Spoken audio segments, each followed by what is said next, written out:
Hello hi आदाब और सत श्री अकाल। और एक बार फिर से आ गया हूँ मैं आप लोगों के बीच, आपका Humraaz RJ अमनम 90.4 megahertz community radio Gyanvani यानी कि ज्ञान की वाणी पर। आज सभी हम लोगों को सुन रहे हैं यहाँ पर। आज का दिन खासम खास है और खासम खास इसलिए है, क्यों है वो मैं आप बताता हूँ आपको।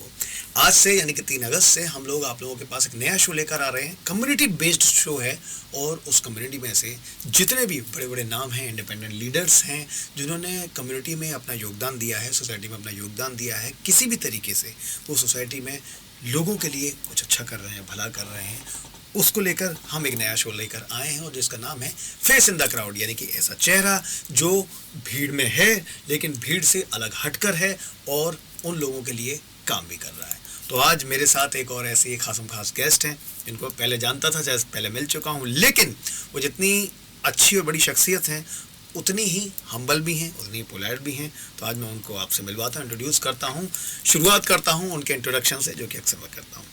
जिनका नाम है Madhavi Suryavanshi. Madhavi Suryavanshi is a dedicated deputy commissioner in the GST department, having embarked on her career in government service in 2004. Her professional journey also includes a notable role as Deputy CEO of the Rural Development Department. Hailing from a rural area of Maharashtra, she has always approached life with passion and enthusiasm. Her commitment to societal welfare is evident in her active engagement with opportunities to contribute to the community. Since 2005, Madhvi has been residing in Navi Mumbai, where she continues to seek ways to enhance the well-being of society. She envisions a smart city not merely as a hub of technological advancement but as a city that embodies humanity and social good. Well, very warm welcome, ma'am. How are you, Madhvi ji? And actually, she has come here. Most of you, actually, you are also clapping for yourself. Very warm welcome here. Thank you, Abhinav. Thank you. Okay. Yeah, I'm fine, and I hope you are also doing well. Oh, now actually enthusiastic to see you here. Great. So pleasure is all mine that you came here. Great, thank you. So अब सवाल जवाब का सिलसिला आपके साथ शुरू करता हूँ और पहला सवाल आप ही की कामकाजी जिंदगी को लेकर. Tell us about your journey here at your workplace when you started working and how have you evolved as a human being? Actually से हम लोगों का ये जो गवर्नमेंट सर्विस में जाना होता है, ये एक तरह से प्लान करियर होता है जी. क्योंकि एमपीएससी और यूपीएससी की जो एग्ज़ाम्स है, कॉम्पिटिटिव एग्ज़ाम्स, इसके थ्रू हम लोग इसमें एंटर करते हैं. तो ये ऐसा नहीं है कि बस सडनली मन में आया और मैंने जाके इंटरव्यू दे दिया. नहीं, it's a long process. You must have heard about the things MPSC and UPSC through papers and media. तो वहाँ से ही एक पर्सनालिटी बिल्टअप होने लग जाती है. जब वी आर प्रिपेयरिंग फॉर पहले प्रीलिम एग्ज़ाम होती है जो ऑब्जेक्टिव्स होती है, देन मेंस होती है जो रिटर्न होती थी पहले, फिर बीच में ऑब्जेक्टिव आ गई, फिर अभी वो रिटर्न होती है 200 मार्क्स की सब्जेक्टिव, और उसके बाद में इंटरव्यू होता है. तो it's a process taking time minimum 1 year. So from the beginning to end एक पर्सनालिटी बिल्ड हो जाती है कि आपको गवर्नमेंट इंस्टीट्यूट में अगर काम करना है तो अपने किस तरह का आपका अप्रोच होना चाहिए, एटीट्यूड होना चाहिए. और आपके जो प्लस है उनको आप किस तरह से और अच्छे से यूज़ कर सकते हो, और जो आपके माइनस है उसको आपको कैसे कंट्रोल करना है, ये सब चीज़ें होने लग जाती है. और हमारा जो गवर्नमेंट सर्विस में आने के बाद में फाउंडेशन ट्रेनिंग्स और वो सब होते हैं, इसके अंदर हमें ये सब सिखाया जाता है. इनबिल्ट क्वालिटी होती ही है. आई विल से दिस कि जो भी बंदा ये एग्ज़ाम क्रैक करके ऑफिसर बनता है ना, उसके अंदर कुछ ना कुछ इनबिल्ट कैरेक्टर होते हैं. वो तो ट्रेनिंग में पॉलिश करते हैं और निहारते हैं. और फिर जिस तरह से जॉब प्रोफाइल आ रहा है उस तरह से हमें एक्सपर्टीज़ भी आनी चाहिए होती है. जैसे कि I am not from commerce background, I am from science background. Like my education is BSc physics. और मुझे जो काम करना था, मतलब यहाँ पे जब मैं जीएसटी में, पहले ये वैट था. अगर आप लोगों ने वैट आपको याद होगा तो ये वैट था पहले. हाँ, और वहाँ पे हमें बुक्स ऑफ अकाउंट्स वगैरह सब देखने हैं. तो it is a typical commerce background work totally. तो आप सोचो कि आपने मतलब समझो एमएस सर्जन है, ऑर्थोपेडिक किया है, और सडनली आपको बोलेंगे कि भाई आप ईएनटी वाला काम कर दो. तो इज़ नॉट पॉसिबल, लेकिन हमें करना पढ़ता है। तो हम लोगों को वो साइड बाय साइड हमें हमारी एक्सपर्टीज़ भी हासिल करनी होती है। पढ़ना पड़ता है, सीनियर्स होते हैं उनसे पूछना पड़ता है, अपडेटेड लॉज आते हैं वो देखने पड़ते हैं। तो ये सब करते करते you become a perfect GST मतलब वैट वाला पर्सन या टैक्स वाला पर्सन, कि जो कहीं भी जाए और उसकी नज़र ऐसे घूमे और पता चले कि यार यहाँ पे कुछ तो गड़बड़ है दया। हाँ, exactly. कुछ तो गड़बड़ है दया। तुरंत पकड़ लिया। हाँ, एक काम करो, अभी करोड़ों रुपए का टर्नओवर होता है। yes. और वहाँ पे हम लोगों को जब ऑडिट करना पड़ता है तो we are not able to go in a very detail, क्योंकि जो लिमिटेड टाइम शेड्यूल टाइम होता है उसके अंदर तो ये जो वाला भाप लेने वाली कला है ना, yes. वो आ जाती है। आपका ग्रूमिंग होने लगता है और पहले 5 से 6 साल में ये जब ग्रूमिंग अच्छा हो जाता है तो आगे जाके it's a very like small thing for us. वो ऐसे कि जैसे अब हाँ साइकिल चलाना शुरू में सीखते हो, गिरते हो, पहले नीचे भी नजर जा रही पेडल है कि नहीं, सामने भी थोड़ी घबराहट है, पर ऐसा होता है कि जब आप नींद से भी जगते हो तो साइकिल चला लेते हो, आपके हैबिट में आ गया। हाँ, पहले हमारे एरिया में बोलेंगे तो पहले ऐसा लगता था कि हर बंदा अच्छा है यार, डीलर है, अच्छा व्यापारी कर रहा है, मतलब बिजनेस कर रहा है, गवर्नमेंट के लिए टैक्सेस कलेक्ट कर रहा है, हम क्यों इसको ऐसे गलत नज़र से देख रहे हैं। जी बिल्कुल। अब वो बदल जाता है, वो नजरिया बदल जाता है। हाँ, नहीं, अब क्या है, कहाँ है, क्या कर रहे हैं। Practice, gaining knowledge, experience sharing, ये सब चीज़ें आ जाती है। इससे हमारा जो मतलब being an officer what I have to perform वो आ जाता है, वो ट्रेड्स सारे आ जाते हैं। तो अभी मेरा ऑलमोस्ट 20 इयर्स एक्सपीरियंस इसमें है, तो इट्स अ बिग डील। अच्छा, एक चीज़ और मुझे पूछनी, वो इतना क्योंकि मैंने सोचा था कैंडिडेट रहेगा तो कुछ ना कुछ सवाल आएंगे ही। जब बजट आता है तब ऐसे आपसे फिर क्वेश्चंस आते हैं कि नहीं ज़्यादातर, कि अरे देखो मैम यहाँ बढ़ा दिया, यहाँ नहीं बढ़ना था, क्या हुआ है, इसको समझाइए, क्या सही हुआ या क्या गलत हुआ। तो आप विद इन योर लिमिट्स, क्योंकि आपका काम भी है, तो आप उसको प्रभावित ना करते हुए क्या आप उस पर अपना कोई फीडबैक देते हो या आप अपना नज़रिया देते हो? ऑफिशियली नहीं देते हैं। हाँ। हम लोग ऑफ द रिकॉर्ड डिस्कशंस होते हैं, ये ऐसा नहीं, ये यहाँ पे टैक्स रेट ये बढ़ना नहीं चाहिए था, ये कमोडिटी को इतना ही रखना चाहिए था, या तो ये सब होता ही है, ऑब्वियस है। लेकिन frankly speaking budget and all these are the government policies, definitely, so you have to follow them, we have to follow that, and उस पे हम लोग डिस्कस करने की जगह पे मतलब अप्लाई करें, स्वीकार करें, और उसको स्वीकार करके हमें जो भी सामने हमारा जो स्टेक होल्डर है, मतलब जो डीलर है, उसको समझाए कि भाई it is good for us.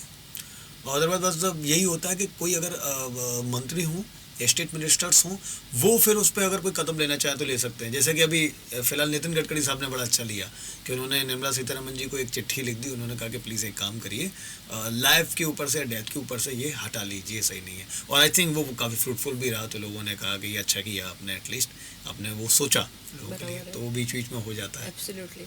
सो अब नेक्स्ट क्वेश्चन है, what made you choose the field of public service? लेकिन आपने पहले ही कहा कि वो तो अब दिमाग में ही होता है। अभी यहाँ पे एक चीज़ मैं बताना चाहूँगी कि स्पेसिफिकली अबाउट मी, मेरे घर में मेरी मम्मी जो है वो डिप्टी डायरेक्टर ऑफ एजुकेशन ये पोस्ट से रिटायर्ड हुई। तो last 20 years of her service I have scene her. Government service के जो है बेनिफिट्स होते हैं, ऐसे बहुत से लोगों को लगता है, मतलब कुछ मेम्स भी आप देखेंगे कि एकदम ब्यूटीफुल कोई लड़की होगी और उसको जो मतलब हस्बैंड दिखाया उसका वो ऐसे काला कलूटा, लेकिन उसके नीचे टाइटल होगा गवर्नमेंट सर्वेंट। जब आपके जवाब मुझे अच्छा लगता है, बहुत कैंडिडेट आते हैं, प्लीज कि लाइक हाँ भाई गवर्नमेंट सर्वेंट हो तो मजा ही मजा, ऐसा नहीं होता है। फैमिलीज को बहुत सैक्रिफाइस करना पड़ता है। फैमिलीज को मतलब जब आपके लिए, आपके बच्चों को और आपके फैमिली पार्टनर को आपकी जब जरूरत होती सबसे ज्यादा, तब हो सकता है कि आप नहीं हो, क्योंकि आप छुट्टी ले नहीं सकते।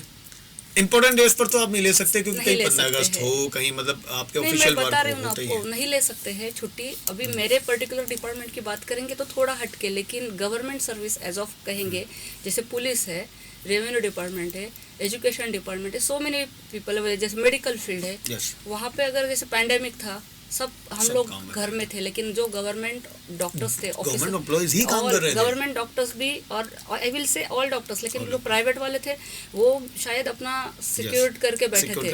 गवर्नमेंट जो सिविल हॉस्पिटल के जो डॉक्टर्स थे वो सब वर्क कर रहे थे।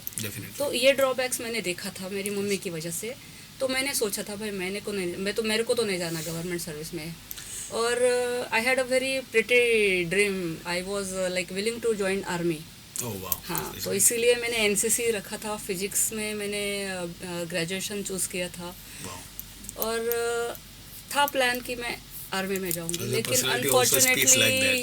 अनफॉर्चुनेटली मेरा एक एक्सीडेंट हो गया and I become unfit for the two choose that field. Second dream मेरा जो था वो था मैं आईएफएस में जाना चाहती थी, मैं इंडियन फॉरेस्ट सर्विस।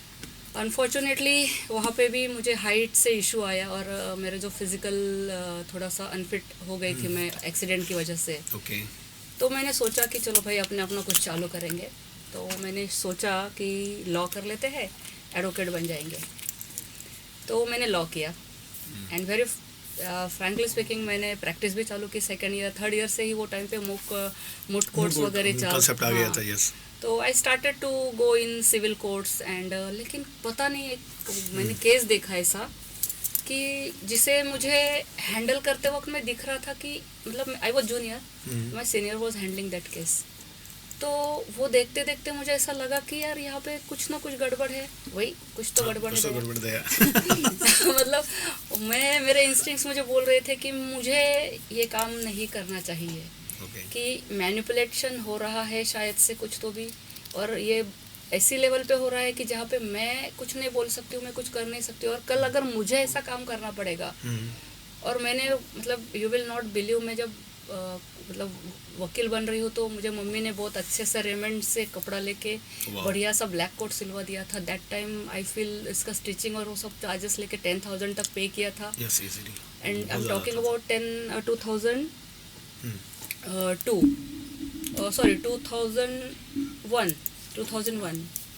और मतलब मैंने वो सब देखा। आई वॉज इन नासिक, तब वो बड़ा अच्छा भी लगता है। हाँ, वो पहन के ब्लेजर, तो लॉयर ही हैं, कुछ ब्लेजर डाल के बहुत अच्छा फील आता था। और 2001 की बात हो गई है शायद, या 99 की।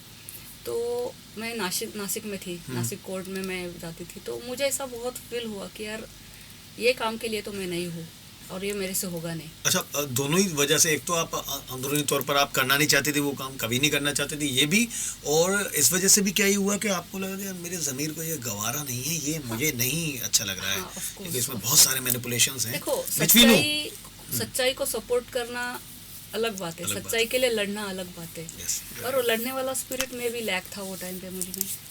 यूथ था, मतलब यंग एज थी काफ़ी, और मैं डर गई कि नहीं यार मैं नहीं कर सकूँगी, मुझे करना भी नहीं है। And you will not believe, मैं वहाँ से मेरे पास में एक्टिवा थी, गई मैं सोमेश्वर वहाँ पे एक स्पॉट है, वाटरफॉल है वहाँ पे। और मैं गई वहाँ पे बैठी थोड़ा, और मेरा फेवरेट स्पॉट है वो, जाके वो कोट निकाला, उसमें डाल दिया मैंने। भाई मेरे को नहीं करना। पहले तो सच होता मैं डर गया था, पहले मुझे लगा कि ये वाला सीन तो नहीं है फिल्मी, होता ना मन में, अब जिंदगी में कुछ नहीं करना है, अब हो गया इमीडिएट। और thankfully I was earning well even as a trainee advocate, and I have started this property retailing also, जो एजेंटशिप होती है ना, तलांजलि दे दी वो। और तो मोबाइल था मेरे हाथ में वो टाइम पे, मोबाइल पे 7 रुपीज़ इनकमिंग कॉल था। तब भी मैं अपनी कमाई से मैंने मोबाइल लिया था और चला रही थी। तो आई कॉल माई सिस्टर। तब मैंने एक ऐसे ही एमपीएससी की प्री दे के रखी थी और मैं उसमें क्लियर हो चुकी थी। तो खाली मुझे मेंस के लिए भी फॉर्म भरना था, जो मैंने नहीं भरा था। मुझे लगा कि एक बार मुझे याद था कि मेरी सिस्टर ने मुझसे सिग्नेचर तो लिए थे किसी फॉर्म पे, तो मैंने उसको पूछा कि तूने मेरा मेंस का फॉर्म भरा है? वो बोली हाँ भरा है। मैंने कहा अच्छा क्या क्या सब्जेक्ट लिए? उसने सब्जेक्ट बोले। अच्छा कब है एग्ज़ाम? तो वो आई फाउंड कि सिर्फ 14 दिन थे। और I remember the day because it was the 1st of May, Maharashtra दिन होता है उस दिन। हाँ, तो मैंने वो दिन को घर पे गई, सब प्रिपेयर किया रूम को, मुझे क्या क्या पढ़ना है क्या नहीं पढ़ना है। And then it was like this, I entered in government service and very fortunately within time of 14-15 days study I cleared that exam and I got selected as a deputy CEO in a rural development section.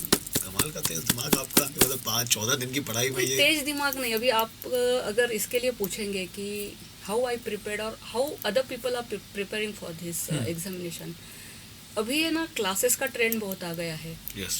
कि आप classes लगाओ, coaching ले लो, और coaching लेने के बाद में आप कोई भी एग्जाम दे दो। मुझे नहीं लगता कि ये बराबर है। You were actually focused to self study, क्योंकि ये जो सिलेबस है ना, ये हमारा स्कूलिंग से लेके 10th तक का होता है। तो आपका प्राइमरी एजुकेशन जो है आपका कैसा हुआ है, आपने किस तरह से स्टडी किया है? अगर वो स्ट्रॉन्ग है तो मतलब बेस तो क्लियर है। यस, मतलब मेरा 10th तक स्टडीज बहुत अच्छा था और 10th के बाद में मेरी गाड़ी फिसल गई।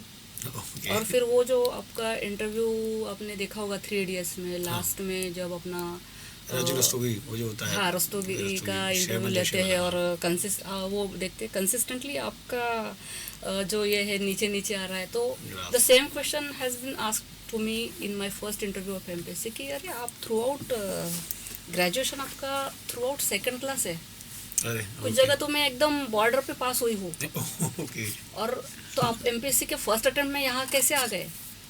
तो मैंने कहा कि सर वेरी फ्रैंकली स्पीकिंग मैं पढ़ नहीं रही थी, मैं ज़िंदगी को देख रही थी और ज़िंदगी को देखते देखते मुझे ऐसा लगने लगा था कि मैं ये पढ़ रही हूँ, मुझे ये यहाँ पे इम्प्लीमेंटेशन है क्या, and I was just going through that. और मुझे नहीं लगा था कि पढ़ना मतलब जो आफ्टर ग्रेजुएशन मतलब आफ्टर 12th जो ग्रेजुएशन का स्टडीज़ है वो इतना इम्पोर्टेंट है। हाँ, तो मैं ज़िंदगी के स्कूल में चली गई थी। हाँ of course I can say कि मुझे एक्सपोजर बहुत मिला। अक्सर वैसे लीडर हैं वो ये सब बातें बताते नहीं कि वो पढ़ाई में कैसा था कैसी थी, पर अच्छा आप बता रहे हो। नहीं, मैंने ग्रेजुएशन में बहुत ही डफर मेरा जो ये है थ्रू आउट सेकेंड क्लास या हार्डली मतलब पासिंग तक मार्क्स मिले हैं मुझे। अच्छा, मेरे पोस्ट ग्रेजुएशन सच बताऊं यहाँ, क्योंकि कुछ और भी सीक्रेट खोलते हैं, वो फर्स्ट रहा और ग्रेजुएशन तक सेकंड था, बट हाँ यस गुड सेकंड। मेरा उल्टा हुआ, मेरा हाई स्कूल के बाद बढ़ा है हाई स्कूल का कम था, उसके बाद ज़्यादा बढ़ा है, घटा कम। Even I was also in the NCC certificate B grade, तो वैसा रहा। तो ये जो मेरा स्कूल तक का एजुकेशन था उसका क्वालिटी जो था वो मुझे काम आया व्हाइल गिविंग एमपीएससी। तो उसी बेसिस पे होती है ये एग्ज़ाम। हाँ डेफिनेटली। तो वो मुझे काम आ गया और ऑफिसर बनने के बाद में जब मैं आई हैव टू फेस जो बड़ा दुनिया है उसको, तो उसमें मैंने जो एक्सपोजर हासिल किया था थ्रू आउट ग्रेजुएशन कि मैंने किताबें नहीं पढ़ी लेकिन मैं जिंदगी में उतर गई थी, इधर देख रही थी क्या चल रहा है समाज में, स्कूल ऑफ दुनियादारी। तो दुनिया हाँ, तो वो मुझे काम आ गई। So I easily I could start this career and consistently for 3 times I clear this MPSC throughout the interview।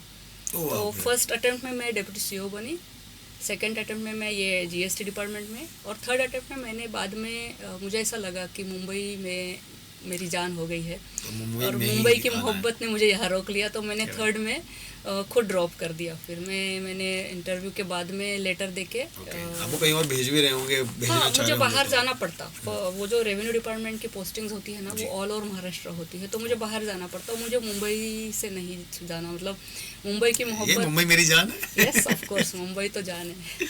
ये बहुत अच्छा भी हुआ हालांकि एक नजरिए से, इसलिए क्योंकि फिर हम आपसे ना मिल पाते इतनी आसानी से। तो ये अच्छा है कि हमारे शो में आना हुआ आपका। Well tell us about your inspiration for all of us. मुझे इसलिए भी ये पता है थोड़ा सा क्योंकि हम पहले मिल चुके हैं, बहुत अच्छी बात होती है, हम एक पैनल डिस्कशन में साथी थे कि आप इस क्वेश्चन का जवाब भी आ जाएगा साथ साथ, और आप अपने डैडी के बारे में काफ़ी बातें बताती हैं, तो कहीं ना कहीं आप ज़्यादा अटैच भी हैं उनसे, इमोशनल भी हैं उनको लेके। तो क्या वो इंस्पिरेशन उनके ज़रिए आई वो थे या कोई और भी इंस्पिरेशन थी? हाँ, अगर इंस्पिरेशन के लिए बोलेंगे तो मैं वो आई एम रियली लकी, मुझे बाहर इंस्पिरेशन ढूंढना नहीं पड़ा। इंस्पिरेशन घर में था, मेरे माँ और मेरे पापा। तो मम्मी और पापा का जो था ना, तो they were both where primary teacher इन जिला परिषद। यहाँ मुंबई में जिला परिषद शायद से पता भी नहीं होगा, लेकिन जो रूरल महाराष्ट्र है वहाँ की जो भी कोई ये सिस्टम है, लोकल जो फैसिलिटीज़ होती है, ये सब जो जिसको हम लोग लोकल गवर्नमेंट कहते हैं, पंचायत राज बोलते हैं एग्जैक्ट वर्ड, तो उसका ये डिस्ट्रिक्ट लेवल का होता है जिला परिषद, और उसके अंडर ये सब स्कूल्स हॉस्पिटल सब आते हैं जी। तो ये स्कूल में मेरे मम्मी पापा टीचर थे, प्राइमरी टीचर। तो मेरा इसीलिए मेरा I born and brought up in a very rural area of Maharashtra. Nandurbar district आपने शायद सुना होगा, इट्स अ ट्राइबल एरिया, और वहाँ पे छोटे छोटे गाँव में मेरे पापा टीचर थे। तो वो टीचर थे, सिर्फ सैलरी के लिए टीचर कभी नहीं रहे। अच्छा, बकायदा उनका जो स्टूडेंट है काम करते थे, वो स्टूडेंट जो है ना, नहीं वो स्टूडेंट्स को अपना बच्चा समझते। I have seen my house as a university, क्योंकि जो भी बीच में टाइम मिलता था, my father used to take some intelligent student at home और उनको एक्स्ट्रा कुछ अगर पढ़ाना है तो वो पढ़ाते थे।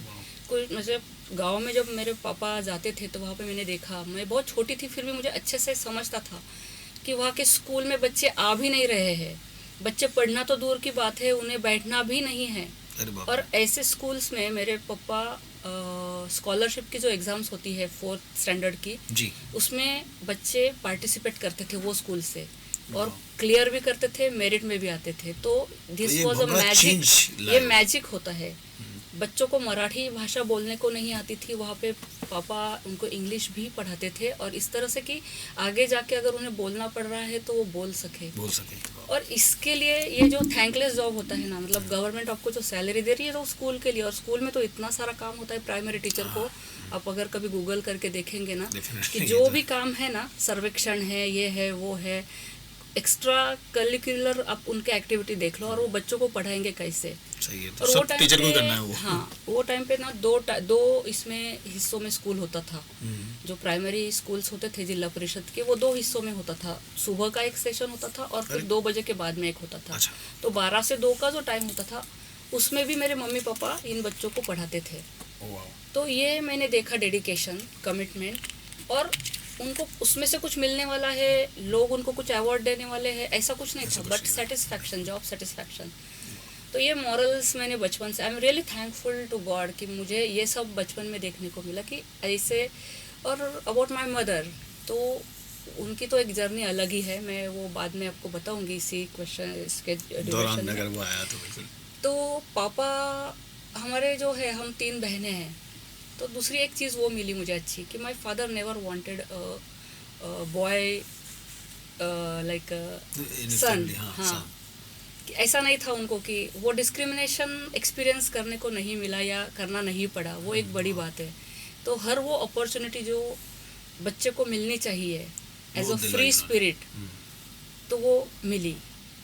और दो he is from a rural area, he was from rural area, और इतना 70s की बात कर रही हूँ मैं अगर, तो वो टाइम पे पर्सनल लिबर्टी क्या होती है, वही जिसको हम व्यक्ति स्वतंत्रता बोलते हैं ना। हाँ जी, कि हमारे यहाँ पे बहुत सारी चीज़ें होती कि ये लड़कियों ने नहीं करनी चाहिए, लड़कों ने भी ये चीज़ें नहीं करनी चाहिए, या अच्छे संस्कार। तो ये सब चीज़ों से बहुत आगे मेरे पापा की सोच थी शायद से, कि उनको लगता था कि इंसान को हर वो चीज़ करनी चाहिए जो वो करना चाहता है, लेकिन कुछ चीज़ों का ध्यान सिर्फ ये रखना है कि वो कहीं सोसाइटी को तकलीफ तो नहीं दे रही, हार्म तो नहीं पहुंचा रहा है, फर्स्ट थिंग। सेकंड थिंग, वो जो कर रहा है उससे आगे जाके उसे खुद को तो कुछ तकलीफ नहीं होने वाली है, बस भाई तू उतना देख, बाकी पर्सनल एक्सपीरियंस सारे करो, तुझे जो करना है कर। तो आई एम रियली लकी, मतलब ये इतनी full of opportunity of life ना किसी बहुत कम लोगों को मिलती होगी। उसी के बाद ही क्या होता है कि वो जर्नी शुरू होती है और देन आप कुछ और बन के निकलते हो। हाँ, मतलब कभी भी हमें रिस्ट्रिक्शंस नहीं रहे, रिस्ट्रिक्शंस कि ये ऐसा मत करो, वो वैसा मत करो, लोगों के सामने ऐसी बातें मत करो, गेस्ट के सामने ऐसा भी हो, नेवर, वो कभी नहीं किया, माँ ने भी नहीं किया, पापा ने भी नहीं किया। और एक्सपोजर जो मिला, जैसे कि मैंने I went to some restricted area in my teenage, और मैं तो घर से मुझे कभी बोला नहीं गया कि क्यों गई वहाँ पे, ऐसा नहीं करना चाहिए, तुम्हें संभल के रहना चाहिए, अकेली लड़की हो। मतलब मैं 3 बजे भी रात को कहीं जाके, हाँ सिक्योरिटी का पता नहीं कैसे, लेकिन उनको खुद को ये हमेशा कॉन्फिडेंस रहा कि हम तीनों बहनें we are sufficiently capable to defend our self. तो वो पॉइंट ऑफ व्यू से भी उन्होंने बहुत, मतलब वो बच्चों को बहुत संभाल के रखने वाला जो कंसेप्ट होता है ना, वो नहीं। और ज़रूरत पड़ी वहाँ पे हमने फटके भी खाए बहुत, मतलब यू विल नॉट बिलीव, जो बच्चों के साथ होता है, स्पेशली मेरे साथ तो रहा है। हाँ, मेरे एक एक्सपीरियंस शेयर करती हूँ। स्कूल में थी, मेरी मदर ही मेरी टीचर रही, क्योंकि वहाँ पे 1 या 2 टीचर रहते थे।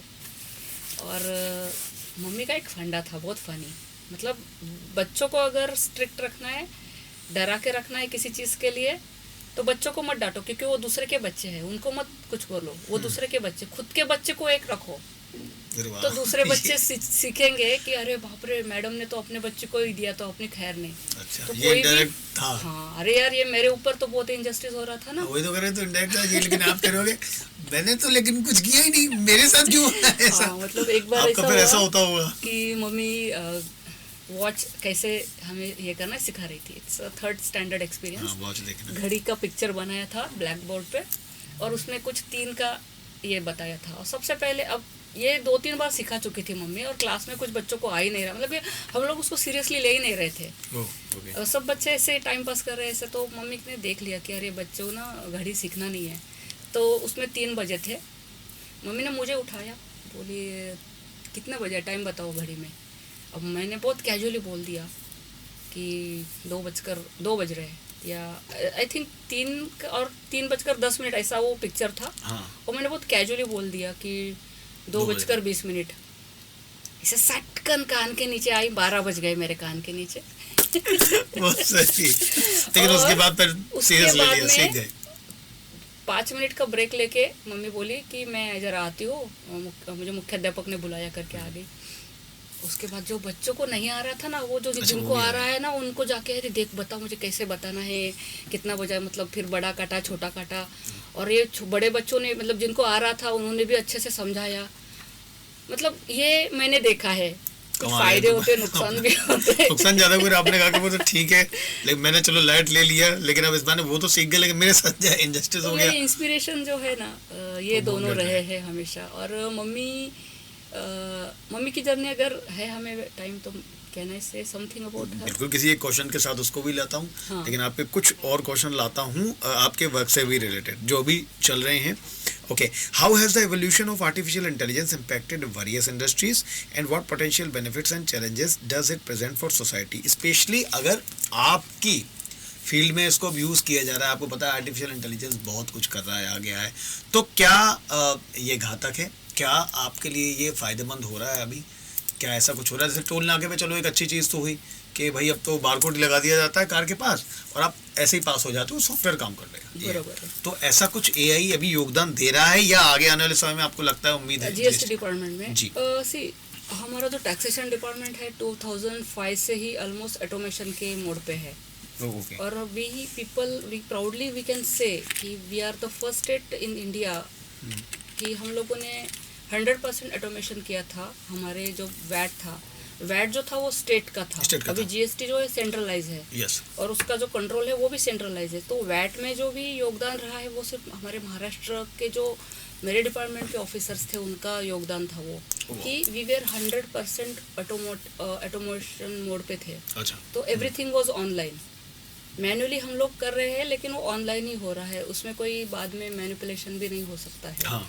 अभी जीएसटी में तो आप देखेंगे कि सीबीआईसी और ये जीएसटीएन जो है, ये लोगों ने जो जीएसटीएन पोर्टल चलता है, तो everything is happening there only. So it is almost 99% automation mode पे ही है। सही है। अब रहा एआई, अगर ये काम करता है और अगर इसको अभी और ज़्यादा हम लोग एक्सप्लोर करते हैं या डेवलप करते हैं, तो नहीं, ये लोग आ सकते हैं और हमें रिप्लेस कर सकते हैं। ओके। ये इतना ऑटोमेशन हो चुका है कि ये आगे का काम भी ऑटोमेटिकली हो सकता है। अभी खतरा इसमें क्या है, ये बेनिफिशियल हो सकता है क्योंकि 100% इसमें स्पीड और वो सब मैटर करता है। लेकिन इसमें लॉस ये है कि अब देखो, एक गवर्नमेंट की एक बड़ी सिस्टम है जिसमें आपको खर्चा करने के लिए पैसा दे रहा है ये department. GST collection is the biggest revenue for the government expenditure. और ये आपके पूरे घर का, मतलब आप समझो ना कि आपका कमाने वाला बंदा है। अब ये कमाने वाला बंदा है, ये आप अगर एआई जैसे सिस्टम में डाल देते हो तो इसके काफ़ी सारे ड्रॉबैक्स हो सकते हैं। कि अगर कोई एक person who is a expert in software और दैट काइंड ऑफ वर्क, तो एक तो हैकिंग हो सकता है। और आपका बहुत इंपॉर्टेंट जो डेटाबेस है वो जा सकता है, उसको मैनिपुलेट किया जा सकता है क्योंकि एआई के साथ तो ये है। हाँ। और दूसरा चीज़ क्या है कि दो इट इज़ अ टैक्सेशन, वहाँ पे जो बंदा टैक्स भर रहा है ना वो ह्यूमन है जी, और ह्यूमन एरर्स भी होते हैं जी। तो ह्यूमन एरर्स को फाइंड आउट करके उस पर वर्कआउट करने का काम वो ह्यूमन ही कर सकता है, वो एआई से नहीं हो सकता है जी। It is a very technical thing. Yes, क्योंकि एआई तो स्ट्रिक्टली लाइन टू लाइन चलेगा। हाँ, अगर एआई का ड्रॉबैक आपको देखना है ना तो कलगी पिक्चर देख लो। Definitely that movie has shown our future कि आपको कहीं भी ग्रीनरी नहीं दिख रही है, बस सब मशीन्स सब रोबोट्स दिख रहे हैं, जो हमने बेस्ट में भी देखा पहले। हाँ, और फिर आपको अगर अच्छी सोसाइटी में आप एंट्री करेंगे, गैलेक्सी दिखाया क्या? अच्छा, guardian of the Galaxy. Garden नहीं, ये कलगी मूवी में उसको जाना होता है उसके अंदर। हाँ, स्पेशली कॉम्प्लेक्स। तो आपके बड़े बड़े कॉम्प्लेक्स रहेंगे और उसमें आपको ये सब फैसिलिटीज़ रहेंगे इस तरह से। तो सम हाउ आर्टिफिशियल इंटेलिजेंस का जो इंटरवेंशन है वो लिमिटेड ही होना चाहिए, पर्टिकुलरली गवर्नमेंट सिस्टम में, क्योंकि हम लोगों के लिए काम कर रहे हैं, लोगों के साथ जुड़ के काम कर रहे हैं। और अगर हम लोगों के साथ में जुड़ने में कहीं डिस्कनेक्ट हुए ना, तो इसका बहुत बड़ा ड्रॉबैक हो सकता है। ओके, सही है। यहाँ पर थोड़ी देर के लिए बस रुकेंगे और उसके बाद okay, well, very well explain ma'am, जो आपने अच्छा वाला आंसर दिया था। अब can you describe your experience as GST deputy commissioner? वो काफ़ी बात आपने बता भी दिया है कि अपना एक एक्सपीरियंस आपका क्या रहा है, फिर भी अगर आप कुछ ऐड करना चाहें उसमें तो मतलब एक प्रोसेस तो आपने बता ही दिया, लेकिन अब आपका अलग अलग एक्सपीरियंस भी रहे हैं, तो कोई एक एक्सपीरियंस। हाँ, अभी हम लोग टैक्सेशन पे काम करते हैं बेसिकली, तो डिपार्टमेंट में काफ़ी सारे ऑफिसर जो है वो इसी से रिलेटेड काम करते हैं। अलग अलग सेक्शन है, जैसे प्राइवेट सेक्शन में एचआर होता है, तो हमारे यहाँ पे इसको इस्टेब्लिशमेंट बोलते हैं। तो इस्टेब्लिशमेंट का ही एक पार्ट होता है ट्रेनिंग। तो for 1 tenure I was a deputy commissioner in training department. एक मेमोरेबल मेरा एक्सपीरियंस बताती हूँ मैं यहाँ पे। अभी जुलाई महीना चल रहा है, तो जुलाई महीने का ही है वो। और ट्रेनिंग का जो एक काम होता है वो होता है कि फाउंडेशन एग्ज़ाम्स भी कंडक्ट करें, कि जो जूनियर कैडर हमारा रिक्रूट होता है उसको ट्रेनिंग देना पड़ता है, फाउंडेशन ट्रेनिंग होता है। और उनको वो कैडर में वो काम करने के लिए फिट है, और अभी उनको जितना सीखना था वो सीख चुके हैं और वो अभी फ्लुएंटली काम कर सकते हैं। ये एसेस करने का एक तरीका होता है डिपार्टमेंटल एग्ज़ाम। और वो एग्ज़ाम क्लियर करने के बाद में they are eligible for the next promotion. तो क्या हो गया कि एक बैच का एक नेक्स्ट प्रमोशन था, वो ड्यू था, लेकिन उनका एग्ज़ाम बाकी था। तो एग्ज़ाम प्रायोरिटी पे लेने के लिए हमें कहा गया था, क्योंकि काफ़ी सारे बच्चों का promotion is a good thing यार, किसी को भी चाहिए, सैलरी बढ़ेगी, पोजीशन बदल अच्छा भी लगता है कि एक एंथुसियाज्म आता है, एनर्जी आती है। तो एक मतलब हमारा जो फर्स्ट कैडर है एंटर करने वाला वो होता है टैक्स असिस्टेंट, और उसको इंस्पेक्टर बनना है। तो वो एग्ज़ाम उसको क्लियर करना है। और एज आई सेड कि वो ड्यू था काफ़ी टाइम से, खाली एग्ज़ाम की वजह से रुका हुआ था, तो हमें वो एग्ज़ाम कंडक्ट करना था urgently. And it is for all over Maharashtra. जितना पूरे महाराष्ट्र में जितने ऑफिसेस है जीएसटी में, जितने हमारे जो स्टेट जीएसटी, वो टाइम पे वैट नहीं जीएसटी था, तो ये लोग जो थे वो all over Maharashtra state GST वाले, इनके एग्ज़ाम कंडक्ट करने थे। And we schedule it, and maybe वहाँ मुझे थोड़ा मेरा एक्सपीरियंस लैक कर गया कि यार मुंबई में जुलाई में क्या सीन होता है बारिश का वो थोड़ा सा दिमाग से स्किप हो गया। And we schedule the exam in this week of July, जब मैक्सिमम बारिश होती है। 20 जुलाई से लेके अपना 30 जुलाई तक का इसमें स्केड्यूल हो गया वो एग्ज़ाम, उसका टाइम टेबल ये वो ऑल ओवर महाराष्ट्र। और उसके पेपर्स भी कॉन्फिडेंशियलिटी मेंटेन करना पड़ता है, जब तक पेपर्स नहीं तो लीक हो गए, ये हो गए, वो हो गए। And almost all over Maharashtra 700 to 1200 बच्चे थे, मतलब स्टूडेंट्स थे जो एम्प्लॉयज़, गवर्नमेंट के एम्प्लॉयज़ थे, टैक्स असिस्टेंट। ठीक है, अभी कर दिया, एग्ज़ाम शुरू हो गई, पहला पेपर हो गया, दूसरा पेपर हो गया, और फिर बारिश मुंबई का बेहाल था। और नेक्स्ट डे मतलब एक दिन पहले का पेपर होने के बाद में एक और 4 पेपर थे, तो पहले 2 तो हो गए, अभी आगे के 2 के लिए समझ में नहीं आ रहा था क्या करे क्या नहीं करे। इतनी बारिश तो मतलब काफ़ी अच्छी थी, लेकिन बच्चे आ गए थे। माझगांव में हमारा सेंटर था, मुंबई के लिए जो सेंटर था वो माझगांव में था। अब मुंबई कहे तो मीरा भाईंदर से लेके ठाना, वीरा, अपना ये कल्याण, हमारे ऑफिसेज जहाँ पे है, Mira Bhayandar, Thane, Kalyan, Navi Mumbai, okay, and proper Mumbai town area. तो और इन सब बच्चों को आना है मुंबई में, मझगांव में। तो रात को मतलब शाम को एक दिन पहले मुझे मेरे असिस्टेंट ने पूछा क्या करें मैम, नेक्स्ट डे का पेपर है, बारिश का सीन समझ में नहीं आ रहा है। तो मैंने इमरजेंसी जो अपना बृहन मुंबई महानगर पालिका का इमरजेंसी वार्ड है उसको वहाँ गूगल पे मैंने नंबर देखा और कॉल कर लिया। देखिए यहाँ पे भी एक अच्छे इंसान के साथ मुलाकात हुई मेरी, अभय यावलकर साहब जो IAS ऑफिसर है। और I don't know how but वो फ़ोन उन्होंने उठाया और मुझे मालूम नहीं था कि ये हेल्पलाइन नंबर कौन IAS ऑफिसर उठाएगा। और डायरेक्ट ही कनेक्ट हो गया? हाँ, वो गया उनके पास में और उन्होंने कहा मैं यावलकर बोल रहा हूँ, बोलिए। तो मैंने कहा कि ऐसा ऐसा है मुंबई का, तो मुझे ऐसे ऐसे एग्ज़ाम कंडक्ट करनी है, बच्चों को बुलाना है, क्या करूँ समझ में नहीं आ रहा है, तो प्लीज़ आप मुझे ज़रा फॉरकास्ट के बारे में क्लियरिटी लाएंगे क्या क्या कर। तो उन्होंने भी अपना परिचय नहीं दिया कि मैं यहाँ मतलब IAS officer is a big deal, और he was talking in a very casual वे।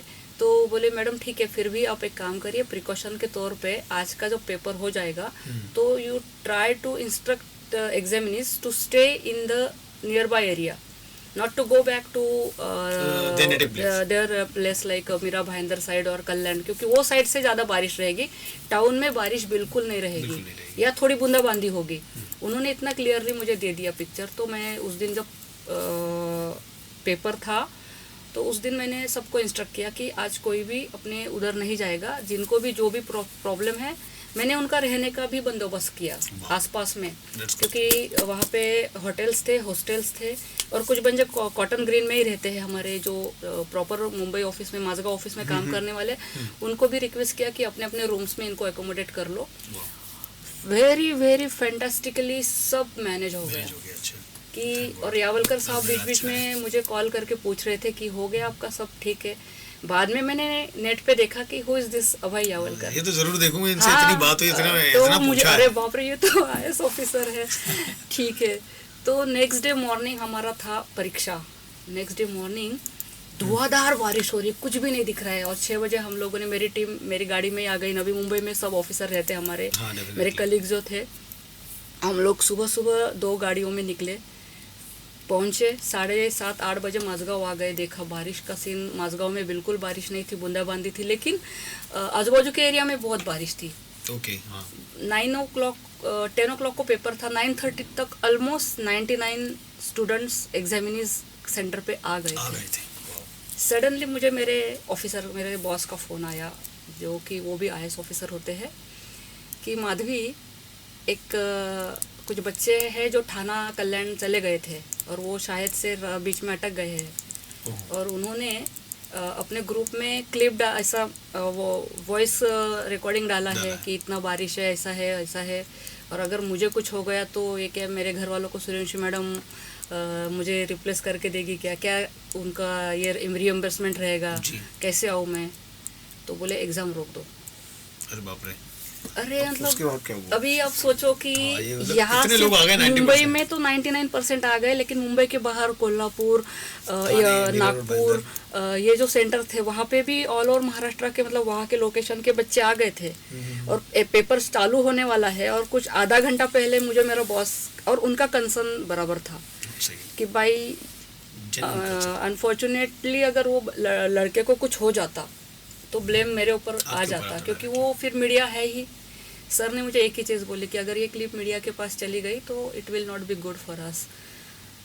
अभी इतना डिफ़िकल्ट था मतलब मैं बता नहीं सकती हूँ कि सब बच्चे आ गए हैं, they are in full form of examination, और सिर्फ कुछ 10-15 लोग जिन्होंने मेरी बातें नहीं सुनी, इंस्ट्रक्शंस नहीं सुनी, उनको रहने के लिए बंदोबस्त था, लेकिन वो they prefer to go back to their home, और वो कल्याण से आते आते थाना के आसपास अटक गए। आंखें बंद की और डिक्लेयर किया कि एग्ज़ाम कैंसिल कर रहे हैं हम लोग। उसके बाद में कम से कम 2-2.5 घंटे मुझे फ़ोन्स कंटिन्यू आ रहे थे।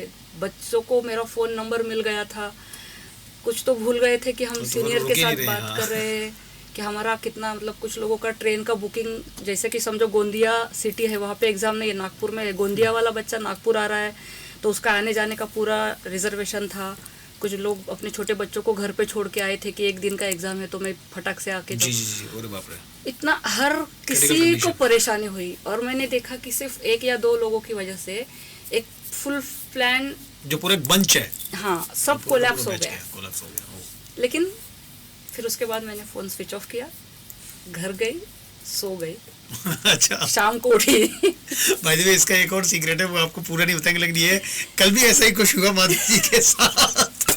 वीकेंड था तो घर गई, सो गई, और अचानक सुबह से याद आया कि अरे अभिनव का मैसेज आया, आज ही आना है, आज ही इंटरव्यू है। हाँ। तो ये भी एक बड़ी इंटरेस्टिंग चीज रही। तो मैंने कहा ठीक है भाई, पहुंचती हूँ। तो सुबह तक ये नहीं था उनके दिमाग में वैसे हम लोग की बात हो चुकी थी, लेकिन ये अच्छा है कि एट द 11th hour को याद रहा और वो स्पेशली यहाँ पर आ गई है। थैंक्स टू यू फाइनली, लेकिन आप आ गए। और ये जो चीज़ थी, ये चीज़ में मैंने काफ़ी सारी चीज़ें सीखी कि एक तो चीज़ है कि जुलाई में ऐसे कोई इवेंट करना नहीं है, मौसम का हाल देखना है। दूसरी चीज़ कि अगर इनफैक्ट मीन्स सिचुएशंस ऐसी हो सकती है, ये सोच के किस तरह से सेंट्रल्स को, मतलब अभी वो शायद इम्प्लीमेंट हुआ होगा, मैंने जो एक्सपीरियंस किया वो टाइम से, कि सेंट्रल्स को इंफॉर्मेशन देके और सिंक में रख के करना है। हाँ, क्योंकि वो हर स्टेट की अलग ही रहेगी सिचुएशन, वेदर की सिचुएशन बहुत अलग थी हर जगह पे। कोई बोल रहे थे मतलब सिर्फ ये 2 बच्चों की वजह से हमारा इतना नुकसान हो रहा है। तो लेकिन लर्निंग ये भी रहा कि कभी कभी कड़वी डिसीजंस लेने पड़े तो भी ज़्यादा टेंशन नहीं लेना है। वो एग्ज़ाम तो हो गया, लेकिन उसका अगर नहीं मैंने कैंसिल किया होता तो क्या होता। तो और सबसे इम्पोर्टेंट चीज़ कि बॉस इज ऑलवेज राइट। जितने बॉसेस अगर आपको हम लोगों को देख रहे हैं तो बिल्कुल the boss is always right, as Madhavi said specially. Okay, एक और क्वेश्चन है, डिस्क्राइब अ चैलेंजिंग सिचुएशन, लेकिन वो आपने चैलेंज बता दी, कमाल का चैलेंज था ये तो। Okay, how do you tailor your training programs to meet the specific needs of different people? अलग अलग लोगों के लिए आपके ट्रेनिंग प्रोग्राम कैसे रहते हैं? क्या आप कुछ डिजाइन करते हो? कैसे इस पर्सनल लेवल पे या लाइक ऑफिशियल, या इस पे पूछ रहे हैं आप? ये मैं पूछ रहा हूँ पर्सनल लेवल पे। अच्छा, पर्सनल लेवल पे तो मैंने जैसे बोला ना कि बचपन अपना अपब्रिंगिंग कैसा होता है ना, वो बहुत मैटर करता है। अभी ना आपका अपब्रिंगिंग, अगर आप बच्चों को फिल्टर्स लगा के बड़े कर रहे हो ना, तो फिर ये सब सोचना पड़ता है। लेकिन अब रॉ रहना है, आने वाली सिचुएशन, आने वाले पर्सन, आने वाले क्वेश्चन, आने वाले डिफिकल्टीज को आपको फेस करना है और करते हुए खाली अपना वेलबींग को ध्यान में रखना है। वेलबींग को ध्यान रखते हुए आपको सोशल वेलबींग भी ध्यान रखना है। मुझे सिर्फ अपने लिए अच्छा करना नहीं है, मुझे समाज के लिए भी अच्छा करना है। और बाय ड्यू एक्सपीरियंस एक चीज़ आ जाती है कि कुछ भी बुरा नहीं होता है, सब समय के हिसाब से अकॉर्डिंगली होता है, सही होता है। हाँ, सही होता है। तो बस ये ट्रेनिंग है, बस बच्चों को रॉ रखिए, ज़्यादा उनको ना मैनिपुलेट करना। जैसा आपके अभी आजकल की दुनिया में हो रहा है, वो कहते हैं ना कि भाई अब जो है वो बबल गम टाइप की बबल दुनिया हो गई है, खास करके इस जनरेशन के साथ। और वो बड़ी केक वर्ल्ड, ऐसा समथिंग लाइक दैट, क्योंकि उन्होंने वो चीज़ें नहीं देखी हैं, वो सिचुएशंस देखी नहीं जो हम लोगों ने फेस कर ली है अपने समय पर। और वही कि एक्चुअली अब जैसे कि साइकिल पर ग्रेजुएशन करना पूरी कम्प्लीटली, पैदल जाके ग्रेजुएशन करना, ट्रेन में धक्के खाना, आना जाना, जो कि चलो अगर कोई बड़ा शहर है तो चलो मल्टी सिटी है, मेट्रो सिटी है, उसमें ऐसा होता है, लेकिन और जगहों पर ऐसा नहीं हो रहा है। तो वो इतनी सिचुएशंस उन्होंने फेस नहीं की है। बबल गम जैसी एक दुनिया हो रही है, बबल दुनिया हो रही है। और प्रोटेक्टिव हो जाते हैं जब पेरेंट्स बच्चों के बारे में, इवन वो खुद की भी चीज़ें जो अच्छी आदतें हैं या बुरी आदतें हैं या खुद की एक ज़िंदगी है उसको मैनिपुलेट करके जीते, क्योंकि बच्चे के सामने अच्छा एग्जाम्पल सेट करना है। ऐसा नहीं होता है। अभी मैं मेरे फादर के बारे में एक एक्सपीरियंस बताती हूँ, शायद से तब भी बताया था मैंने। As I my father had with 3 daughters, और उन्होंने कभी भी किसी भी तरह से कोई भी डिस्क्रिमिनेशन नहीं किया। जैसे दूसरे के बड़े मतलब लड़के बढ़ रहे वैसे हम लोग बढ़ रहे थे। तो हम लोग गांव में रहते थे, और गांव में कैसा होता था कि ऐसे पान टपरी वगैरह पे लड़कियों का जाना मतलब बुरा समझा जाता था, और संस्कारी नहीं, मतलब क्या आदमी है यार। तो मेरे पापा के कुछ फ्रेंड्स आए और पापा को उनको स्मोक करवाना था शायद से, तो पापा ने मुझे पैसे, जा सामने वो टपरी से ब्रिस्टॉल लेके आ दो।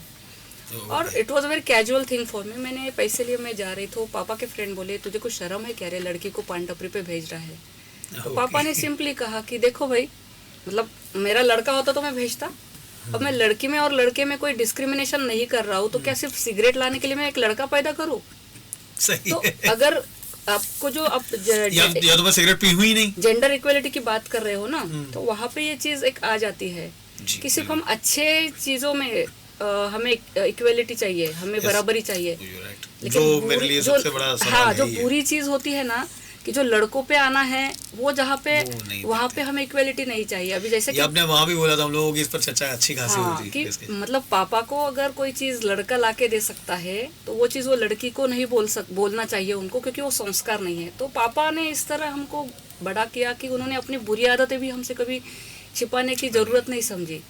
तो ये हम लोग जो मैनिपुलेट करके बच्चों के सामने एक आइडियोलॉजी का पिक्चर रखते हैं ना, तो बच्चों के सामने जब अलग सिचुएशन आती है ना, वो उनको लगता है पापा को क्या लगेगा, मम्मी को क्या लगेगा, अरे जो है ना वो बच्चों के सामने रखो, और बच्चों को एक ओपन लैंडस्केप जैसा बनाने के लिए आपने ये दिया है ना, वैसा दो, उनको बनाने दो अपनी लाइफ को, तो वो अच्छा और बुरा भी समझने लगते हैं, और अगर नहीं समझ रहे तो वो पूछने को भी आते हैं।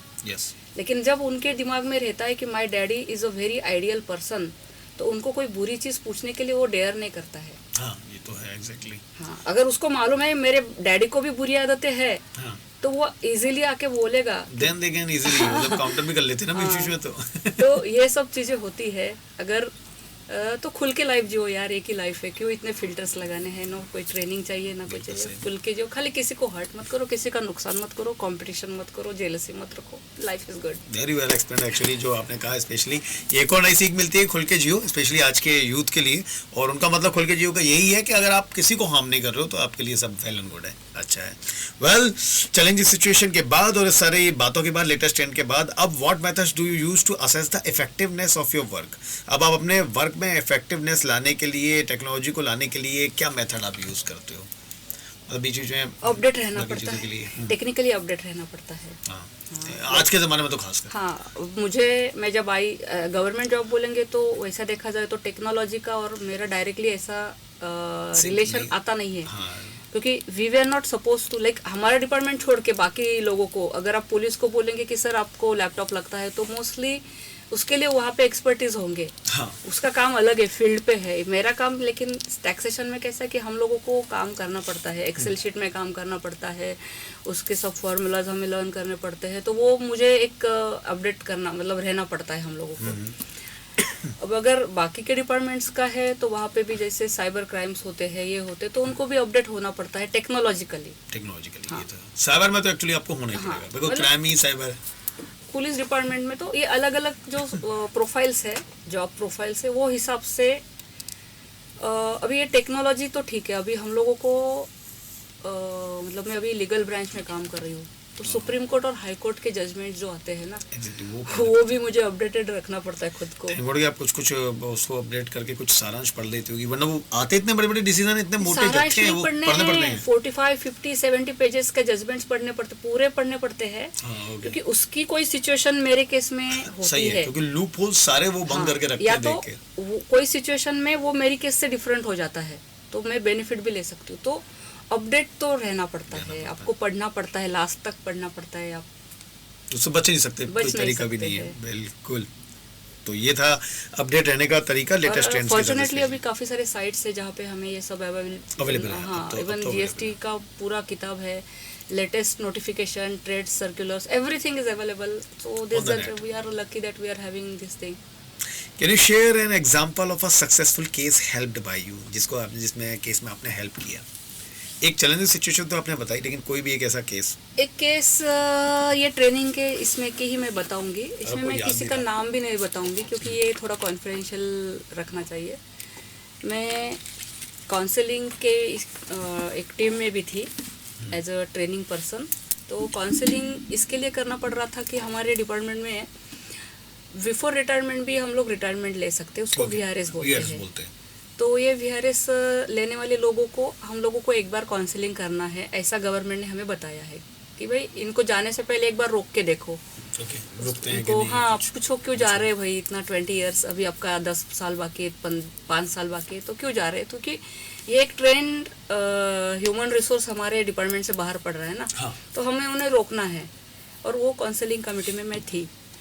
तो एक बंदा 38 ईयर ओल्ड था, और वो आया, उसको तो VRS नहीं था, दैट वाज रेजिग्नेशन, क्योंकि उसको 20 ईयर भी नहीं हुए थे। हमारे यहाँ पे 20 ईयर्स के बाद में VRS ले सकते हैं, तो उसको 20 ईयर्स नहीं हुए थे सर्विस में आके, तो वो तो डायरेक्ट रिजाइन कर रहा था। तो हमारे जो चेयरपर्सन थे कमेटी के, उन्होंने पूछा, सब लोगों ने उसको क्वेश्चन, तो उसका शॉर्ट में ये था कि वो थोड़ा डिप्रेशन से जा रहा है। उसने कहा कि मेरे निकटवर्ती फ्रेंड्स और कुछ रिलेटिव्स की सडन डेथ हो गई, और मैं भी डिप्रेशन में हूँ, और मुझे नहीं लगता कि मैं ये इम्पोर्टेंट काम कर सकता हूँ, ऐसे प्रोफाइल पे मैं काम कर सकता हूँ, और मुझे संन्यास लेना है, और मैं ये ऐसा सब वो डायलॉग उसका सुना। मैं पता नहीं, मतलब हम लोगों ने काफ़ी उसको समझाया, उसका कोई फ्यूचर प्लान नहीं लगा, लेकिन ऐसा भी समझ में आया कि वो फेक नहीं रहा है, वो जेन्युइनली जो भी बोल रहा है वो वैसा ही सिचुएशन में है। तो with by due permission from the chairperson मैंने उनको बोला कि आप इतने ये होने के बाद में मुझे मेरे केबिन में आके बैठो, मुझे मिलो। और तब तक मैंने उनके कोई जो हमारे यहाँ पे एग्ज़ाम होती तो बैच होती है, तो एक साथ में जो जितने लोग हैं उनको बैचमेट्स बोलते हैं। तो मैं तब तक मैंने इन्फॉर्मेशन निकाली कि इसके बैचमेट्स से कोई है क्या मुंबई में। तो मैंने 2-3 लोगों को भी बुला, नहीं सॉरी, मैंने उसी को पूछा कि तेरे कोई बैचमेट है क्या इधर। तो उसने कहा कि हाँ है। तो मैंने कहा उनको भी बुला ले मेरे केबिन में। आ गए वो 2-3 उसके फ्रेंड्स आ गए। And batchmates are the best friends. कम से कम बैचमेट तो हैं, इसलिए कहते हैं कि फ्रेंड्स अलग है। कितनी भी गलती हो ना, बैचमेट्स आपको कभी साथ नहीं छोड़ेंगे। कुछ होते हैं खींचने वाले एक हाथ दूसरा, लेकिन सब नहीं। ये बैचमेट्स भी आ गए मेरे केबिन में। तो मैंने उसको पूछा कि भाई तू सही में बता, तेरा कुछ और प्रॉब्लम है? तो बोले नहीं मैडम, मैं डिप्रेशन फील कर रहा हूँ। तो मैं सटक गई मेरी कि तुझे शर्म लग रही है, तुझे अच्छी खासी जॉब है, आज तुझे 60-70,000 रुपीज़ सैलरी मिल रही है, तुझे कुछ करना नहीं है, तुझे सिर्फ ये प्रोफाइल है, तेरे को काम नहीं जम रहा है तो छुट्टी ले। गवर्नमेंट में तुझे मेडिकल लीव भी है। आपको भी लगा होगा समझ में नहीं आ रहा, तो मेडिकल लीव ले। तो डिप्रेशन कैसे है? नहीं, डिप्रेशन था। उसका एक बहुत ही क्लोज फ्रेंड जो डिप्टी कलेक्टर था और वो पास्ट हो गया था बिकॉज ऑफ कैंसर। और उसके और एक चाचा की भी डेथ हो गई थी और with in duration of 2-3-5 days deaths उन्होंने देख ली। और तो वो एकदम लोनली फील करने लगा था। शादी भी नहीं थी उसकी हुई। तो ही वाज लाइक, तो मैंने उसको बोला कि देख यार, तू मतलब तेरी प्रॉपर्टी, पहले तो पूछा तेरी प्रॉपर्टी है कुछ? नहीं। बोले कुछ नहीं, मेरा इतना छोटा सा एक ज़मीन है और मतलब विदर्भ, मतलब मराठवाड़ा, सॉरी। तो वहाँ पे पानी वानी ऐसा इतना ये भी नहीं कि लैविश है उसका कुछ, तो कुछ भी बैकअप तो है नहीं तेरे पास। तो तू क्या कोटरा लेके मंदिर के बाहर बैठेगा संन्यास लेके? मैंने कहा तेरा सेविंग्स यहाँ तक जाएगा, उसके बाद तेरे कुछ लोग तुझे यहाँ तक हेल्प करेंगे, तेरे ये फ्रेंड्स तुझे थोड़े बहुत पैसे दे देंगे, लेकिन उसके बाद क्या? और what about your old age? तू ऐसा तो नहीं तू मर जाएगा? तो यार एक्सपर्टीज है, तुझे डिप्रेशन है तो तू साइकेट्रिस्ट के पास जा, तू छुट्टी ले, लेकिन तू जॉब छोड़ने की बात मत कर। फिर उसके फ्रेंड्स लोगों ने भी उसको थोड़ा बहुत किया कि नहीं चलो। फिर मैंने थोड़ा सा आउट ऑफ वे जाके औरंगाबाद में कुछ साइकेट्रिस्ट मेरे पहचान के थे, तो मैं पर्सनली मैंने उसको बोला इनके साथ में अपॉइंटमेंट लेके कि तू जा। फिर उसने, और उसको मैं बीच बीच में कॉल करती रही कि यू मतलब तुम अकेले नहीं हो, हम है तेरे साथ में हैं, और कम ऑन यार, ऐसे मतलब उसको लगाया। मतलब हाँ, वो एक जूनियर लेवल का ऑफिसर था, तो मैं उसको फ्रेंड एज अ फ्रेंड मैं उसको कॉल करती थी, उसको अच्छा लगता था। फिर खाना खाया क्या, उठे क्या, थोड़ा बीच बीच में उसको लाइक कोई अपना पैम्पर करते हैं, जैसे चाइल्ड को पैम्पर करते हैं, सपोर्ट चाहिए। ये पैम्पर वर्ड प्रॉपर है। तो उसको पैम्परिंग किया मैंने। Eventually he started to go for therapy and all. और वो जो काउंसलिंग का दिन था ना, वो 10 जनवरी था, इसलिए याद है मुझे, मेरा बर्थडे था। और उस 10 जनवरी के बाद में नेक्स्ट 10 जनवरी को ये बंदा उसके एक सबऑर्डिनेट को लेके मुझे मिलने आया। ओह अच्छा, वाह। कि madam I survived, I start and I am successful. Oh वाह। और वो लेके आया था एक गाड़ी, मैंने एक नई गाड़ी ली। मैंने कहा क्या बात है यार? तो बोले मैं 2 दिन मतलब वहाँ से लेके वो ट्रैवल करके मुझे मिलने आया सिर्फ, और 10 जनवरी को मुझे बर्थडे विश करने आया। उसके बाद में आज हर 10 जनवरी को उसका मुझे याद से कॉल आता है। क्योंकि घटना बड़ी वो नहीं है जिंदगी में इम्पोर्टेंट, और वो 10 जनवरी की थी। ये जो चीज़ है ना, ये एक मेमोरेबल इंसिडेंट है, एक्सपीरियंस है कि अगर हमारे 2 शब्द किसी के काम आते हैं तो वो 2 शब्द बोलने में कंजूसी नहीं करनी चाहिए। अगर किसी को बोल दो कि नहीं यार मैं मतलब I really care for you, कभी कभी वो ज़िंदगी संभल जाती है। ये बंदा अभी अच्छे से काम कर रहा है।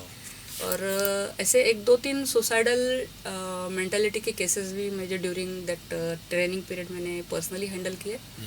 और मैं इसको अपॉर्चुनिटी समझती हूँ कि मुझे यहाँ पे एक अपॉर्चुनिटी मिली, जरिया आप थी भगवान के जरिए बचाने का, लाइफ को समझने की, कि कहाँ हमें हमारे मृदु शब्द की ज़रूरत होती है। जनरली में मुझे बहुत स्ट्रिक्ट समझा जाता है।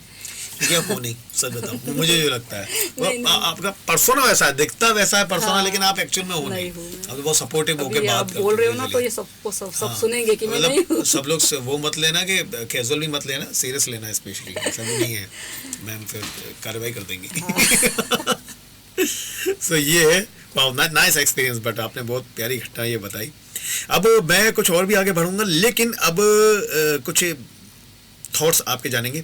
एक एग्जांपल आपने बता दिया, state your thoughts on women's empowerment and also tell the wrong use of the law for it. You are the right person for it. तो मैंने पूछा कि अब आपसे पूछूं कि आपका एक इंडिविजुअल टेक क्या है। ऑनेस्टली मेरा इंडिविजुअल टेक, मैं जानता हूँ कि मेरा रहता है कि वो भाई कानून का इन दिनों, वो मुझे काफ़ी सारे क्योंकि लॉयर्स मिलते हैं शो पर, उन्होंने बताया कि भाई इन दिनों में तो ये हो रहा है कि यूज़ गलत ज़्यादा हो रहा है इस विमेन एम्पावरमेंट के परिदृश्य में, उस बैकग्राउंड में बराबर यूज़ अलग होता है ये। सो व्हाट यू से? पहली चीज़ तो वुमेन एम्पावरमेंट जो है ना, ये बहुत ही मैं बोलूँगी, ये भी यहाँ पे भी ना स्त्री के बारे में नहीं सोचा जा रहा है, समाज के बारे में सोचा जा रहा है जी। स्त्री के बारे में सोचेंगे तो आप अगर 30% रिजर्वेशन जॉब्स में ला रहे हो ना, तो मेक सम कानून कि घर का 30% काम भी जेंट्स करे। अब यहाँ पे मैं जेंडर बायस बिल्कुल नहीं हूँ, मैं यहाँ पे जो फिजिकल स्ट्रेंथ होती है ना, उसके ऊपर से बात कर रही हूँ। अभी रिसेंटली कल ओलंपिक में एक सीन हुआ, जो कि ट्रांसजेंडर जो है वो इटली की जो प्लेयर थी, बॉक्सर थी। तो देखिए, फिजिकली और इमोशनली ये दो अलग चीज़ें। इमोशनली आप मेल हो फीमेल हो, that is your personal thing, but physically ये डिफरेंस दिखाई देता है, और है वो डिफरेंस है। तो आज जो लेडी पहले सिर्फ घर संभालती थी, हस्बैंड कमा के लाता था, घर संभालती थी, बच्चे संभाल रही है अपना, बीच में 2-3 घंटे मिले तो टीवी पे सीरियल देख ली, थोड़ा आराम कर लिया, फिर उठेगी, शाम के चाय पिएगी, फिर अपना खाना वाना बनाएगी। अभी वो लेडी को सुबह जल्दी उठना पड़ रहा है, बच्चों का टिफ़िन बनाओ, हस्बैंड का टिफ़िन बनाओ, खुद का टिफ़िन बनाओ, 8:52 की लोकल पकड़ो, भाग के ऑफिस जाओ, फिर घर ऑफिस में सब काम करो, देन उसके बाद फिर शाम को आना है, भागते हुए पकड़ नहीं रहे, अगर शाम का खाना ही बनाना। फिर ये चीज़ अगर ऐसी होती कि वो जो कमा रही है वो सिर्फ अपने लिए यूटिलाइज कर रही है, तो भी मैं इसको वुमेन एम्पावरमेंट बोलती, लेकिन वैसा हो नहीं रहा है। She is helping by this extra earning to the family. और फिर आगे जाके मॅरेज का क्रायटेरिया भी बदल रहा है कि हाँ, लड़की पण मुलगी पण नोकरी करणारी असेल तर जास्त बरं, मतलब लड़की भी अगर जॉब करने वाली होगी तो अच्छा है।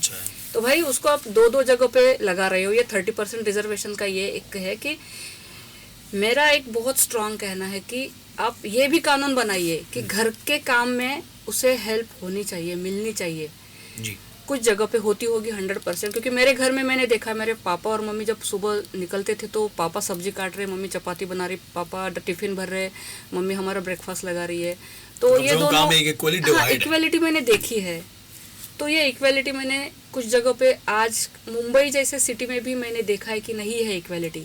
हस्बैंड उठ रहा है, अपना मस्त कॉफ़ी लेके पेपर पढ़ रहा है, और बीवी उसको भी जॉब पे जाना है, लेकिन वो टिफ़िन बनाएगी, सब करेगी, उसे वो फुर्सत नहीं है जो फुर्सत। और लोकल में मैंने जब ट्रैवल किया 8-10 साल, तो देखा है जाते जाते भी लोग, जो लेडीज कंपार्टमेंट में है वो सब्जी तोड़ रही है, क्योंकि घर जाके ये उनको बनानी है सब्जी।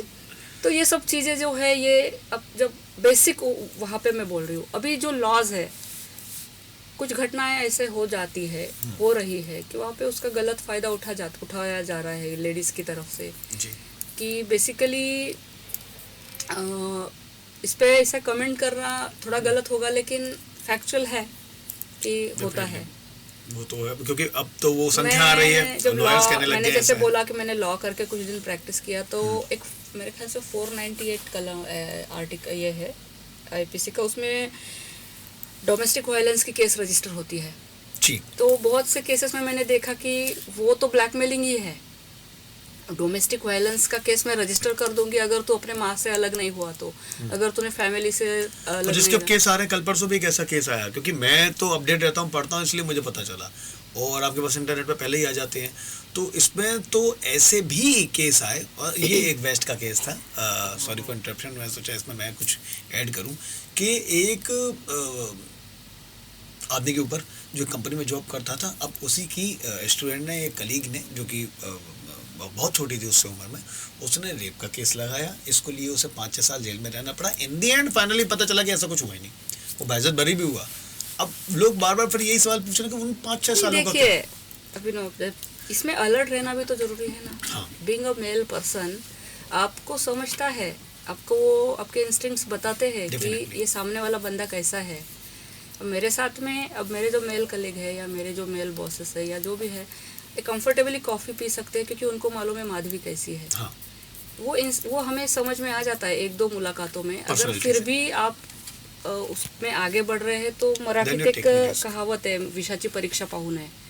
तो क्यों आप टेस्ट कर रहे हैं ना उसको, पॉइजन आगे तक। अच्छा, जहर की परीक्षा नहीं की जाती। हाँ, वो तो मरने वाला है, जो तो मारने वाला है आपको। ये क्या दोबारा आप बताइए मुझे? विषाची परीक्षा पाहू नये। अच्छा, विषाची परीक्षा पाहू नये। हाँ, मुझे नहीं सीखने को मिली। तो वो तो आपको तो पहले इसमें आपको 1-2 इसमें मुलाकातों में पता चल जाता है, आप इंटरेक्ट करते हो। ये सही नहीं है, यहाँ जाना सही नहीं है, ये लड़की थोड़ी सी अलग है या ये लड़का थोड़ा सा अलग है। तो वहाँ पे हम लोगों को हमारे जो सेंसेस है वो बताते हैं, फिर भी हम लोग जाते तो अपनी वो मस्ती है उसकी पे, मतलब मैं बोलती हूँ हमेशा सही है। तो इसको मैं स्पेशली वो करता हूँ।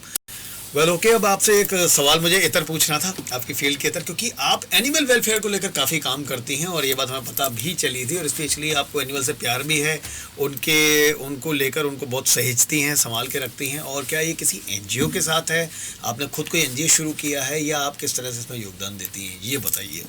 हाँ, ये जो है एक मेरा बोर्नविटा है। एनिमल वेलफेयर के लिए काम करना मतलब मेरा बोर्नविटा है, कि जो मुझे एडिशनल एनर्जी देता है, पॉजिटिविटी देता है from the family. Like childhood हमारे घर में हमेशा ये रहा है कि भूतदया असायला पाहिजे, म्हणजे अच्छा ओके, एनिमल्स के लिए प्यार होना चाहिए, उनको हमें हेल्प करनी है, कंपैशनेट होना चाहिए उनके लिए। तो हमेशा वो रहा है, कभी घर से मुझे ऐसा और अंदर से कहे कि I love animals, stray animals particularly. तो स्ट्रे एनिमल्स में हमारे यहाँ पे अगर आज सिटीज़ में, एमएमआर सिटीज़ में आप देखेंगे तो स्ट्रे डॉग्स का बहुत इश्यूज़ है। हाँ। स्ट्रे डॉग्स का हर कोई उस पर कुछ ना कुछ बात करना ही चाहेगा, अच्छी कहेगा या बुरी कहेगा। मेजॉरिटी पीपल आर सफरर, कि वो बुरा कहेंगे, अरे यार कुत्ता है, मुझे डर लगता है, मुझे नहीं आना है, ये है वो है, कुछ करते क्यों नहीं, कितनी बढ़ गई है ये लोग खिलाने वाले लोग। तो भाई देखो, प्रॉब्लम सबको मालूम है ना, तुम सॉल्यूशन की बात करो। प्रॉब्लम सबको मालूम है, सॉल्यूशन पे कोई बात नहीं करता। एंड सबसे बुरी चीज़ क्या है ये स्ट्रे डॉग्स के लिए, कि आज मतलब मैं गवर्नमेंट ऑफिसर हूँ और पब्लिकली यहाँ पे बोल रही हूँ कि गवर्नमेंट को नहीं लग रहा है कि ये कोई क्वेश्चन है जिसको हैंडल करना चाहिए। ये सबसे बुरी बात है जी।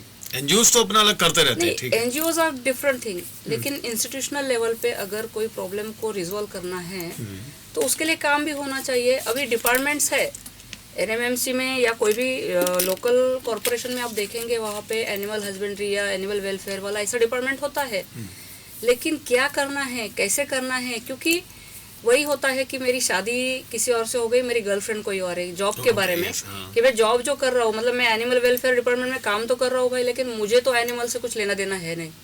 तो फिर डिपार्टमेंट क्यों चूज किया? सेंसिटिविटी है नहीं वहाँ पे, और क्या करना है ये पिक्चर क्लियर नहीं है।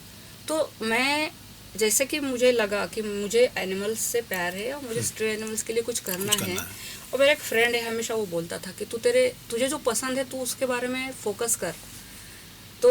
तो मैंने सोचा एक दिन कि मुझे क्या करना है, तो मुझे लगा कि यार एनिमल्स के लिए कुछ करना है। And eventually I met one friend Anupama Kandpede करके।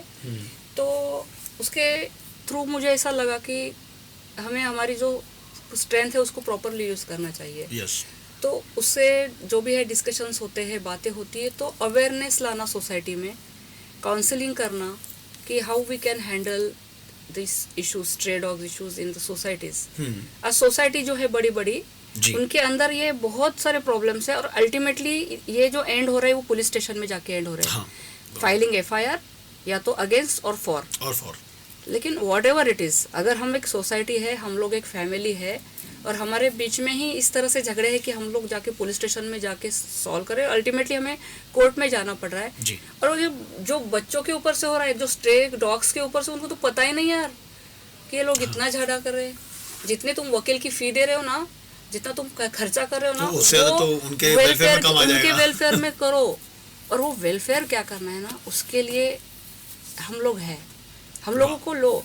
अब अनफॉर्चुनेटली और फॉर्चुनेटली जो एनजीओज है ना, उनके हर एक एनजीओ ने अपना अपना कुछ ना कुछ ये बना लिया, एजेंडा बना लिया है, and they are working in that agenda. तो मैंने देखा कि भाई मुझे कोई एनजीओ खुला नहीं करना, मुझे कोई शेल्टर होम नहीं बनाना है, मैं फ्रीलांसिंग करूँगी। मैं और Anupama we are doing a freelancing. Like what, मुझे कॉल आता है हमारे यहाँ पे कुत्ते को ऐसा ऐसा, तो हम लोगों को वहाँ पे अभी मालूम है एनजीओज है काफ़ी सारे, किसकी हेल्प लेनी है, कौन मदद करेगा, सबको जोड़ के रखा है मैंने। और मैंने अभी मेरे पास में नवी मुंबई में पर्टिकुलरली एरिया वाइज मेरे कुछ लोग हैं जो मुझे मालूम है, डेजिग्नेटेड आइडेंटिफाइड फीडर्स है, आइडेंटिफाइड हेल्पर्स हैं। तो वो चीज़ एक हो रही है कि I am able to help any helpless voiceless person on single call. अब इसके लिए मुझे कभी कभी तो एनएमएमसी के हेल्प डेस्क कॉल आ जाता है, कभी पुलिस स्टेशन से कॉल आ जाता है, कभी मुझे फायर ब्रिगेड वाला कॉल कर रहा है, मैडम हमारे यहाँ पे एक केस आई है, ऐसे ऐसे एक बैल है वो जख्मी पड़ा है, मुझे हम क्या करें। अभी उनके ही काम है भाई, तुम उठाओ उसको पांजरपोल में, लेकिन उसको मालूम नहीं पांजरपोल कहाँ है, तो वो कौन बताएगा, वो मैं बताऊंगी। तो मैंने वो चालू कर दिया कि मुझे अगर कोई कॉल आ रहा है ना तो मैं उसको ये नहीं करूंगी, अवॉइड नहीं करूंगी, मैं उनको काम बढ़ जाता है, सॉर्ट आउट करूंगी। मैं खुद उठ के जाके मुझे हेल्प करने की जरूरत नहीं है, मैं फोन पे मतलब मैं कर सकती हूँ, मैं सॉर्ट आउट करूंगी और उसको एंड तक कि जो एनिमल को वो बंदा हैंडल कर रहा है उसको एंड तक हेल्प मिले, मैं वो एश्योर कर रही हूँ। सोसाइटीज जो है, कुछ सोसाइटीज को मैं गाइड कर रही हूँ कि कैसे वो अपने कम्युनिटी डॉग्स को कंट्रोल में रखे। तो पहले तो स्टरलाइजेशन, पहले वैक्सीनेशन, स्टरलाइजेशन और उनका मेडिकेशन प्रॉपरली होना चाहिए। जैसे कि मेरे सोसाइटी में 3-4 डॉग्स अभी फिलहाल बारिश वगैरह की वजह से बीमार चल रहे हैं, तो आई एम अवेयर कि कौन लोग हैं जो इनको हैंडल कर रहे हैं, कि कौन उसको डॉक्टर के पास लेके जा रहा है। और है हर सोसाइटी में ऐसे 10-15 बंदे मिल जाएंगे।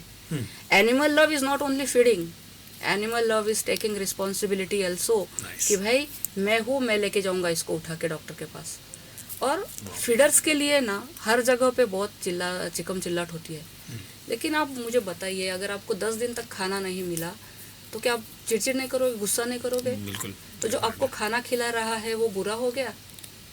तो ये आप एंगल से नहीं देखेंगे कि अगर कम्युनिटी डॉग जो है, ये जो अपने स्ट्रे डॉग अपन बोलते हैं, अगर ये किसी सोसाइटी के अंदर है और उसको बहुत दिन से किसी ने खाना नहीं खिलाया है तो वो एग्रेसिव हो जाता है, क्योंकि आई थिंक उनका ना ब्रेन में चिड़चिड़ापन आ जाएगा, यूरिक एसिड का ये होता है और वो चिड़चिड़ हो जाता है, एग्रेसिव हो जाते हैं। तो कोई जा रहा है तो खाने के अगर स्मेल आती है तो वो भागने लगते हैं, अल्टीमेटली आपको ही फियर फैक्टर क्रिएट हो रहा है।